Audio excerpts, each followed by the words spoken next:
Alright, well, she's back home. No drama. Everything is good. Got the roll cage in. Nice swing out bars so we can get in and out easy.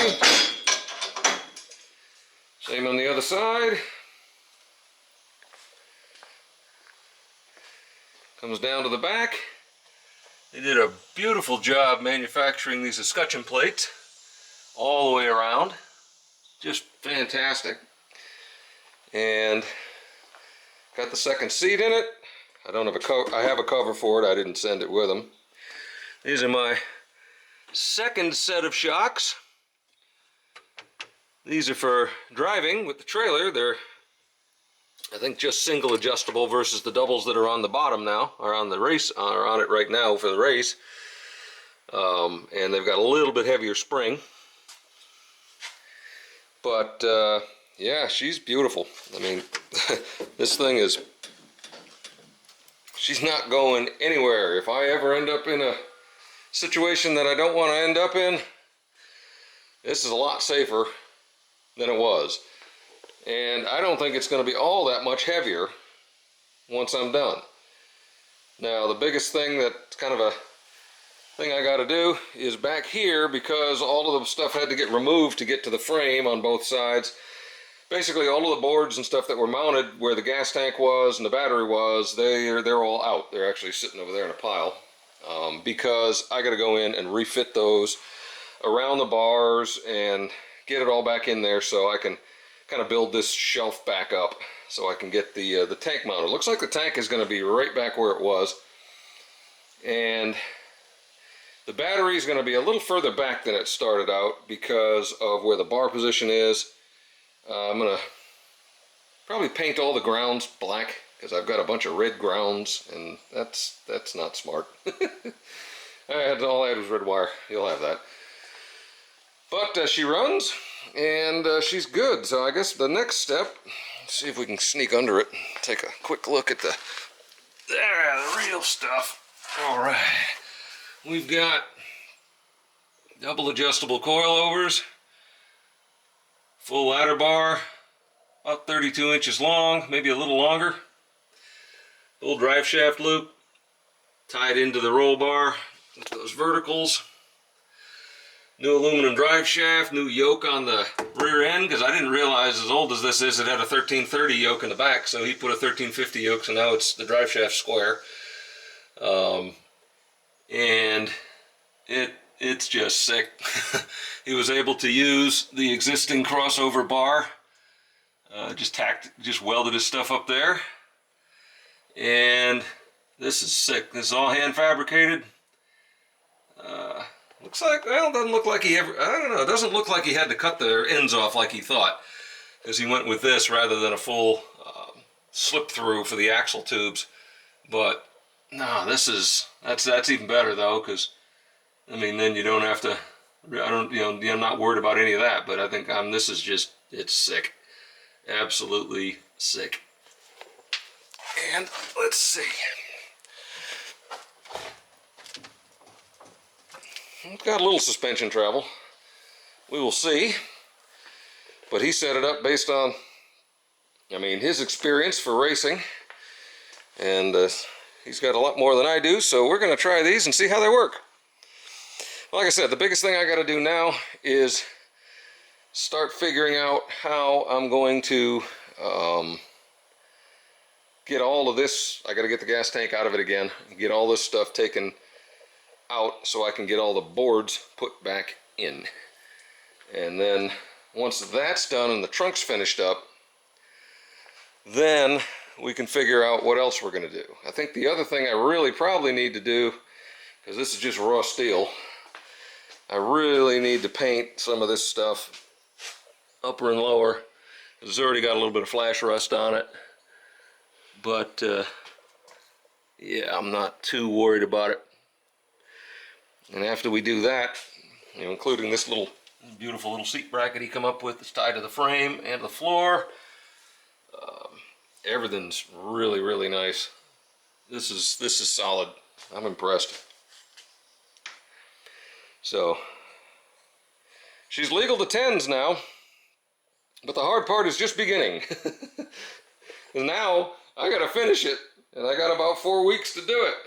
Finish it and get it tested and get to the race. And I've never even driven this thing more than around the block at 5 miles an hour because it had all that bent up crap in the back and I didn't want to mess up my new transmission. So I know the timing works. The transmission should work. I think I've got all of that set up properly now. And we just got to let her rip. So that's what we're going to be starting to do. Alright, well, we're moving along. Found a few wires that weren't connected. Figured out finally why the taillight grounds have been iffy for years. Got that redone. Got all the positives separated from all the grounds. Got the fuel sender ground fixed. Changed a bunch of little connectors out. Fixed a few other things. Now we're starting to get the floor back in it. It's looking good. Squirted some paint on the bars as best I could. Not perfect, but it'll help a little bit. And yeah, so I think my goal tonight is to have the fuel tank remounted tonight. That's my goal. So now I got a notch. I got to get the other board in here and notch out around the new bar for that board to fit in, and then that should be able to go right back in and get screwed in, and then we can get the fuel tank in it. Maybe put these back pieces back in it and try to kind of finish it up. Alright, onward. Alright, well, fuel tank is back in. Battery's where it's going to go. I haven't screwed it down yet, but that's where it's going to go. Everything looks like it works. Got to put these other two plates in. They're just over there, nothing special there. See how we do. Yep. Every time.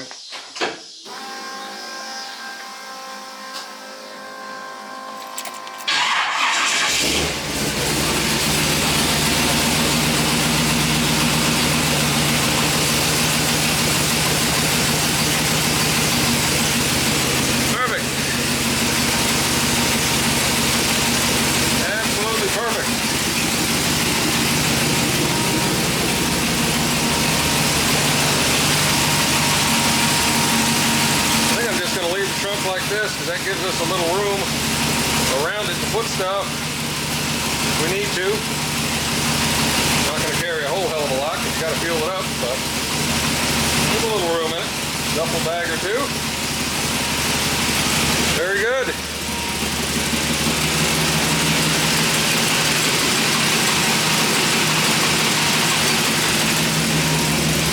All right. Let's make sure this still works. And it does. Wonderful.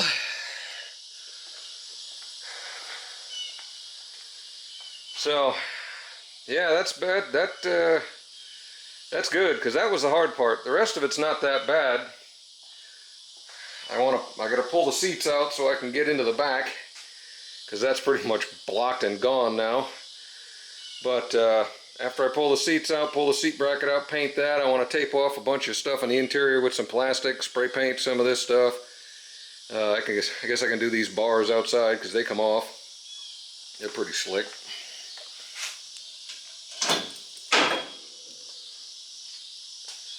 A lot easier to get in.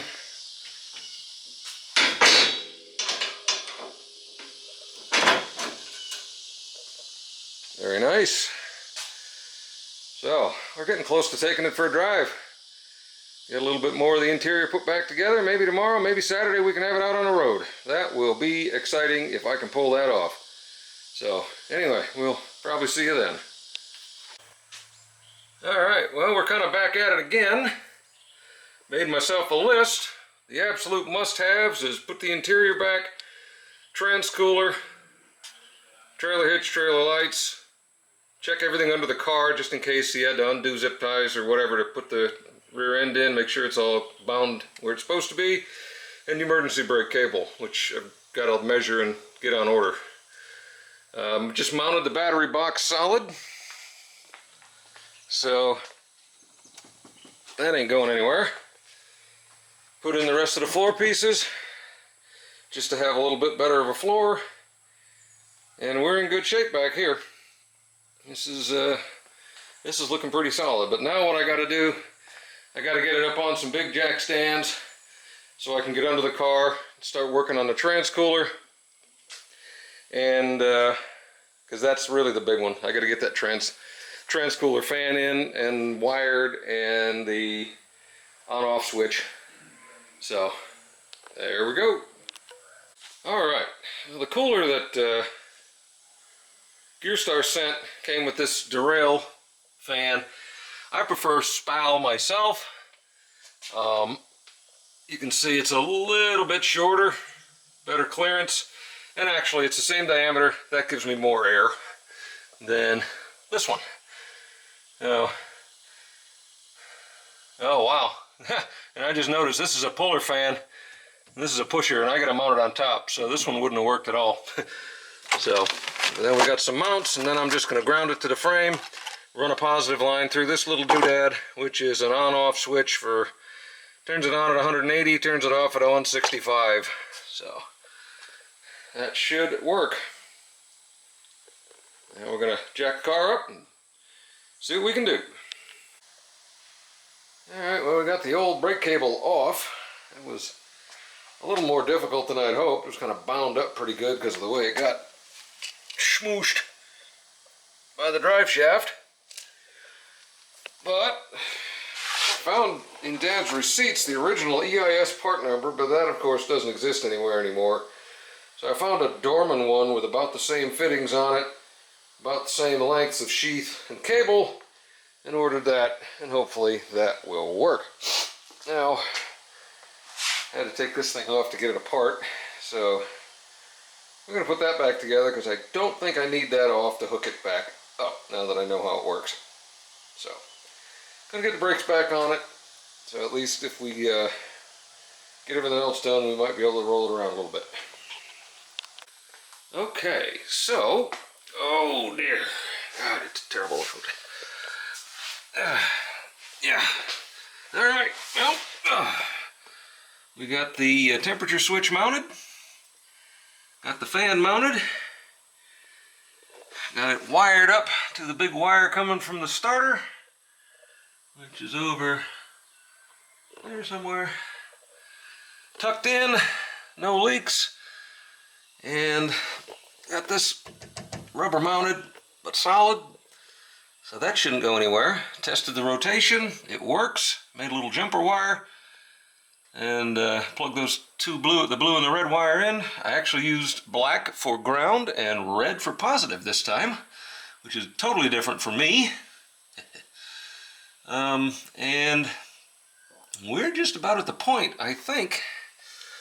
Painted the bottom a little bit. It's not great, but it'll do.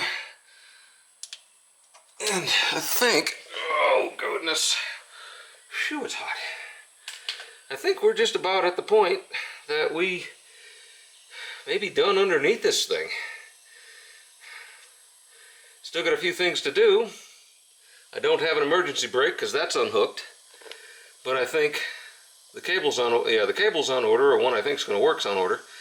So I think I'm going to go in. I checked this side over here. Doesn't look like he had to cut anything on this side for as far as my hold downs. So I'm going to go on the other side, give it a look-see, tie up that emergency brake cable so it doesn't go anywhere, and we may be able to drive this thing finally. See if the transmission shifts now that I got the kickdown adjusted properly, I think. But looking pretty clean back here. And yeah, we're doing good. I'll have to go get some gas for it because it's only got about a quart in it, barely enough to start it and roll. And I don't want to run out before I get to a gas station. But yeah, she's working pretty good. We're getting there. Alright, well, we're back. I didn't take any video during the ride because there was a lot going on and it's getting ready to come a flood. I wanted to get back quick. Drove good. No vibrations at all as far as that, other than the roads around here suck. Temperatures stayed pretty good. Trans fan did come on. It was on when I got home, but it shut off after about a minute. So that's good. So we're getting up to 160 anyway. And then it shut off to 145 after, like I said, about a minute when it stopped. It's still shifting really, really high. And I've got the, cable set up so that it, there's no way I'm this far on the gas and it's actually pulling on that. Because this thing, it's, that would be that's a million miles an hour right there. And with both of those, with all four barrels open that much. So I'm not sure what's going on with that, because it didn't change even though I readjusted this to be looser and not pull until you were really on the throttle, and when the throttle's wide open, it's just pulled out to as far as it can go. So I got to figure that out. But otherwise, it did go into all four gears. Of course, by the time it did that, at like 3,200 RPM, I was doing 75 miles an hour in a 55, so it's like, okay, this ain't gonna work. And it kind of held it, but I don't know that it ever went into lockup. So that's going to be important, but I got to figure that out now. That's going to be the next thing that I need to do. I may need to call GearStar and talk with them, because I don't know if it's something to do with that little controller module or what. I'm going to look in that tomorrow. But no, for a first shakedown, everything works. Just got to get the transmission shifting a little better. I guess I should have gone with a manual valve body, but oh well, I didn't. And yeah, she's working good. So happy so far. So that's probably going to be it for this one. It's probably pretty long for the first day and a half I've had it home. But yeah, there you go. We're going to keep plugging at it.